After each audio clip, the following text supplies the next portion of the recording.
السلام عليكم ورحمة الله وبركاته. ازيكم يا سنة أولى؟ النهاردة بإذن الله ده الجزء الثاني طبعا لفيديو أهم أسئلة الخرائط اللي مقررة أو متوقعة في امتحان الدراسات الاجتماعية، وخصوصا طبعا بالأخص الجغرافيا للفصل الدراسي الأول لعام 2023.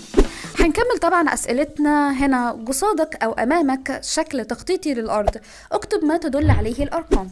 1. القطر الخط اللي هو رأسي هنا على الكرة الأرضية ده بيمثل قطر ايه؟ بيصل بين القطب الشمالي والقطب الجنوبي، النقطتين دول، فأكيد برافو ده القطر القطبي. 2. الخط هنا ده أو القطر ده بنسميه قطر ايه؟ اللي بالطريقة الأفقية أو بالطريقة العرضية لكوكب الأرض، طبعا هو القطر الاستوائي. 3. ماذا يحدث إذا تساوى طول القطرين 1 و2؟ يعني لو تساوى القطر القطبي مع القطر الاستوائي في الطول في نفس الطول، فطبيعي كده طبعا هنا هيكون معانا مقاييس الدائرة كاملة الاستدارة، وبما انها هتكون كاملة الاستدارة فهنا اجابتنا هتكون لأصبحت الأرض كاملة الاستدارة. 2. أمامك رسم تخطيطي للكرة الأرضية، لاحظه جيدا ثم أكمل ما يأتي. طبعا طالب منك في 1 دائرة ايه وتقع عند درجة كام؟ دي طبعا دائرة اللي في المنتصف هي دائرة الاستواء، ومعروف طبعا ان درجتها 0. 2. المدار اللي بيكون او الدائرة الرئيسية التانية اللي في شمال دائرة الاستواء هي ايه؟ برافو ده مدار السرطان، والدرجة بتاعته طبعا 23.5 درجة شمالا. 3. الدائرة اللي تحت هنا، ولكن مش تحت دائرة الاستواء على طول ولكن تحت هنا، فده المكان بتاع مين؟ برافو دي الدائرة القطبية الجنوبية، واللي بتكون طبعا عند درجة 66.5 دائرة عرض جنوبا. 4. نقطة ايه؟ ده نقطة القطب الجنوبي، وطبعا تقع عند درجة 90 جنوبا. طيب لاحظ الشكل الذي أمامك وأكمل العبارات الآتية.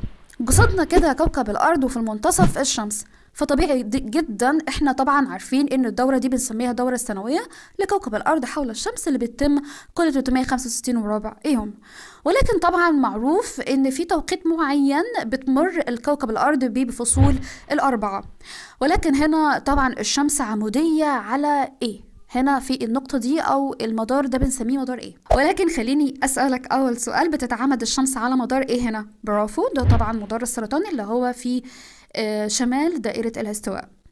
2. الفصل السائد في نصف الكرة الشمالي هو إيه؟ بما أن الشمس عمودية أو أشعة الشمس عمودية على مدار السرطان اللي هو في نصف الكرة الشمالي، فهنا هيكون في صيف، وعلى عكسه تماما في النصف الجنوبي هيكون في شتاء. فهنا إجابة السؤال الثاني الفصل السائد في نصف الكرة الشمالي هو فصل الصيف، وفي نصف الكرة الأرضي الجنوبي هو فصل الشتاء.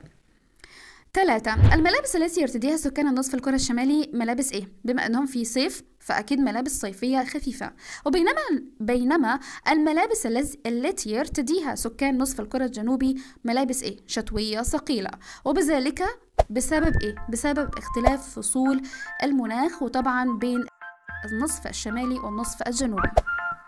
احنا لسه مكملين مراجعة الخرائط بتاعتنا. قصدنا هنا خريطة للعالم كله ولكن خريطة صماء، هنراجع مع بعض كل قارات العالم من حيث الأماكن بتاعتها. فمثلا أول قارة معانا هي أكبر قارة هي قارة آسيا اللي موجودة في المكان ده. 2. أفريقيا. 3. أمريكا الشمالية. 4. أمريكا الجنوبية. 5. القارة القطبية الجنوبية أنتاركتيكا. 6. أوروبا. 7. أستراليا، ودي طبعا بتعتبر أصغر قارات العالم من حيث المساحة. لو هنراجع خطوط الطول ودوائر العرض الرئيسية فهنبدأ بالخط الطول الرئيسي اللي هو خط جرينتش، طبعا ودرجته 0. نلاحظ يا سنة أولى إن خط جرينتش عشان لما يتحدد لنا في الخريطة بتاعتنا إن هو ده الخط الطولي الوحيد اللي ممكن يتحدد أو يطلب منك، وطبعا هنا هو بيبدأ أو بيمر بأوروبا وأفريقيا وكمان القارة القطبية الجنوبية. يلا نبدأ بدوائر العرض الرئيسية. طبعا دائرة عرض الرئيسية هنا هي دائرة الاستواء ودرجتها 0، ولازم نميز إن خط الاستواء هو بيمد هنا، بيبدأ من الجزر بتاعت آسيا أو بقايا قارة آسيا، وهنا منتصف أفريقيا بيمر في التانية أو بعد التانية على طول، وعلى النصف الشمالي من قارة أمريكا الجنوبية. ده هنا خط الاستواء، لازم تميز الخط اللي في المنتصف ده خط الاستواء. طبعا بيمر هنا بالأجزاء البسيطة من قارة آسيا، زائد تحت التانية من قارة أفريقيا، مع كمان النصف الشمالي من قارة أمريكا الجنوبية، فأعرف إن ده خط الاستواء. فوق منه على طول طبعا مدار السرطان. مدار السرطان طبعا بيمر بآسيا وأفريقيا وأمريكا الشمالية. طيب بالنسبة للجزء أو المدار اللي تحت خط الاستواء هنا جنوبا هو مدار الجدي، بيمر بأستراليا وأفريقيا وأمريكا الجنوبية. ولو هنزل كمان لسه في النصف الجنوبي هنلاحظ موجود القارة القطبية الجنوبية اللي بتمر بالقارة الوحيدة وهي القارة القطبية الجنوبية. دي الدائرة القطبية الجنوبية بتمر بالقارة القطبية الجنوبية على نفس الاسم كده. ولكن لو طلعنا فوق في النصف الشمالي هنلاحظ وجود الدائرة القطبية الشمالية اللي بتمر طبعا بقارة آسيا وأوروبا وكمان أمريكا الشمالية. في النموذج ده احنا هنحاول نراجع مع بعض أماكن المحيطات وكمان بعض البحار والأنهار والبحيرات. خلينا نبدأ كده بطبعا أكبر محيط وهو المحيط الهادي اللي طبعا موجود في الجزء ده والجزء ده. 2 المحيط الأطلنطي موجود هنا. 3 المحيط الهندي، وطبعا أنا ذكرت في فيديو سابق أو لما اتكلمنا عن وشرحنا الدرس ده فتكلمنا ان طبعا المحيط الهندي عشان نميزه هو بين استراليا وتحت آسيا وما بين أفريقيا. في الجزء ده كله ده المحيط الهندي. 4 المحيط المتجمد الجنوبي. 5 المحيط القطبي الشمالي، وده احنا طبعا بنعتبره أصغر محيطات العالم كله من حيث المساحة. بالنسبة ل6 فده بحر داخلي فبنسميه طبعا هو البحر الأحمر. 7 بحر خارجي فهو بحر الصين. 8 بحر مغلق وهو بحر قزوين. إنما الجزء ده طبعا خط نهر النيل اللي بيجري ما بين مصر والسودان. 10 ده نهر دجلة اللي في العراق. 10 نلاحظ الصغير ده دجلة.